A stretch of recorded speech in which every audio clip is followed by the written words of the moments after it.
people, right? Individual. I mean, that's what I'm for.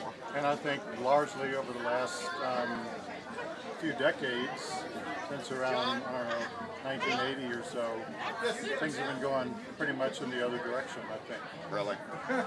So we've had far more concentration of wealth in hands of a small number of people,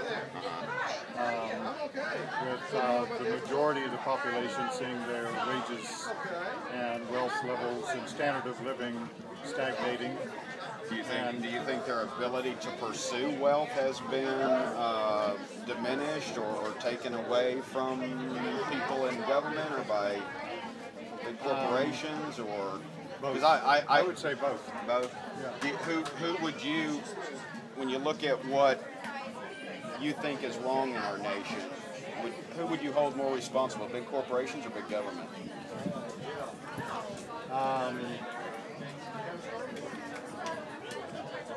Well, probably big corporations first, if I had to rank them. You're not watering your yard. I think that the question of big government is, and the government is supposed to be our government, right? It's something that we form to accomplish things for ourselves, For the people, by the people. Yeah, well, I mean, we pay them. They're supposed to represent us. Yeah. Right. And big corporations are not organized that way. They're organized for profit, for the owners of the corporations.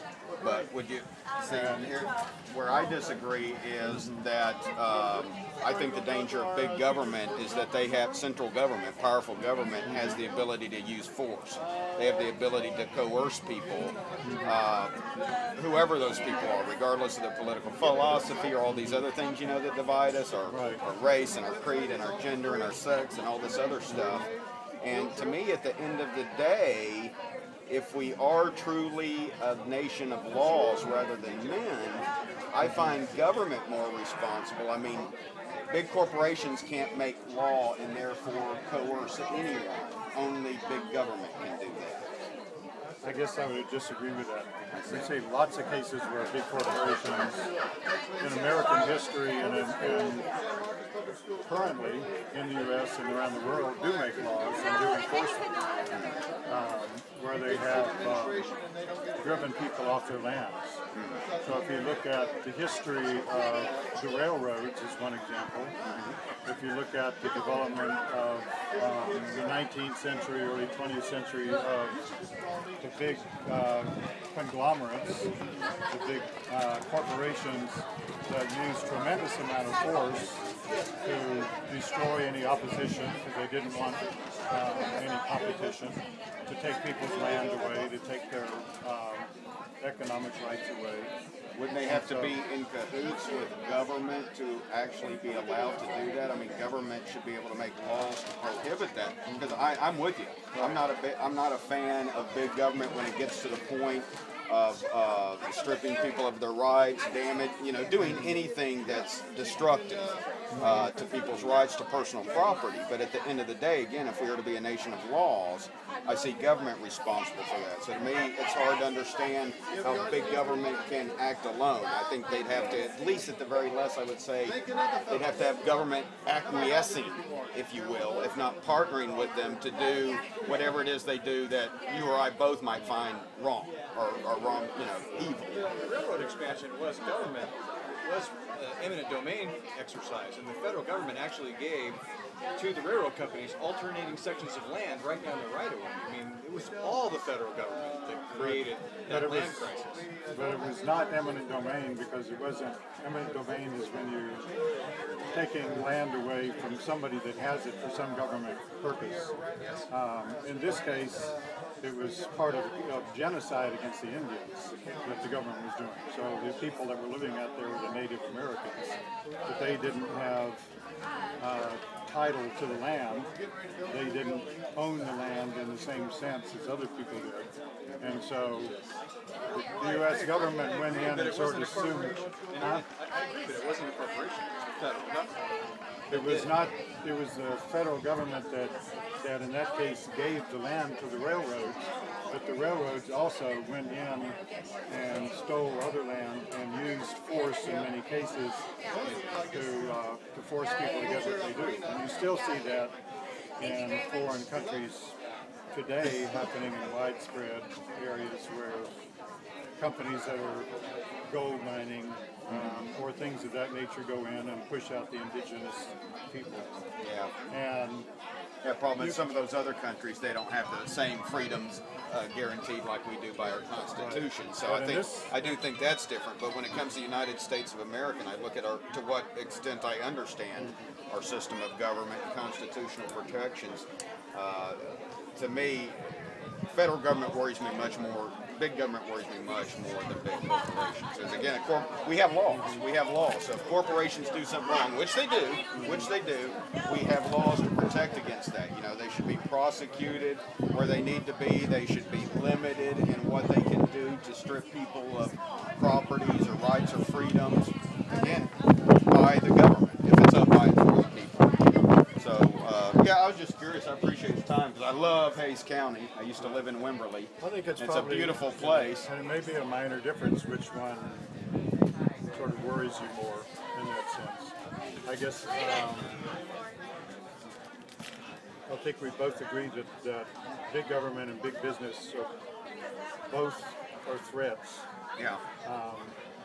My feeling is that you have to have some way of being able to defend yourself, some way of individuals, of citizens being able to get together to defend themselves from abuses, whether it's by corporations or by its foreign powers.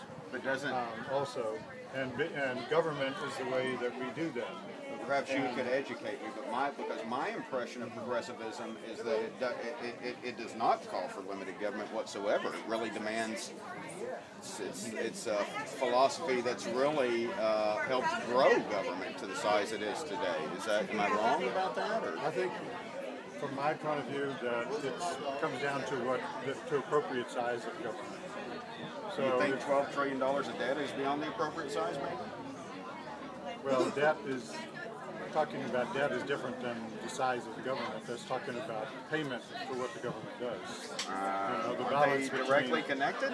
Huh? Aren't they directly connected? I mean, they ran up the debt because they involved themselves in more and more things, spent more and more of our money, what you and I earn, again, of by for the people. I see a disconnect. That's why that's why I have to say I'm not a fan of progressivism or expansive government. Or expansive government, yeah, because I don't think it helps any of us. I think sometimes it does and sometimes it doesn't.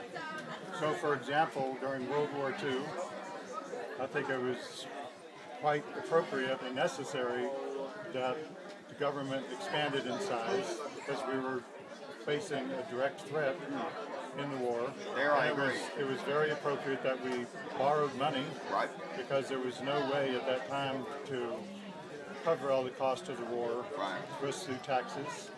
And I think that some of the big, quote, big government kind of programs that came out of the war, such as the GI Bill and the Veterans Hospitals, as two examples, I think were things that were very positive and very appropriate. I agree. I agree with those, or rationing. Yeah, the rationing. I agree. Otherwise, it would be only wealthy people that could have afforded to buy sugar and coffee. And the idea of the rationing is that we should all sort of share the burden of fighting the war.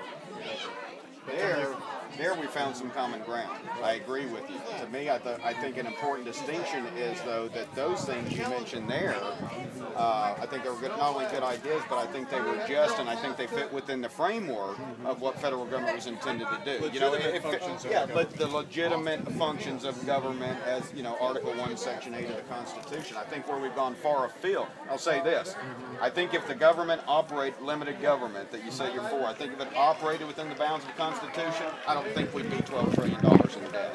So I think to me, there's a direct correlation that's as simple as adding 2 and 2 and coming up with 4. Stray from the Constitution, it's going to result in something bad for all of us, regardless of our political philosophy.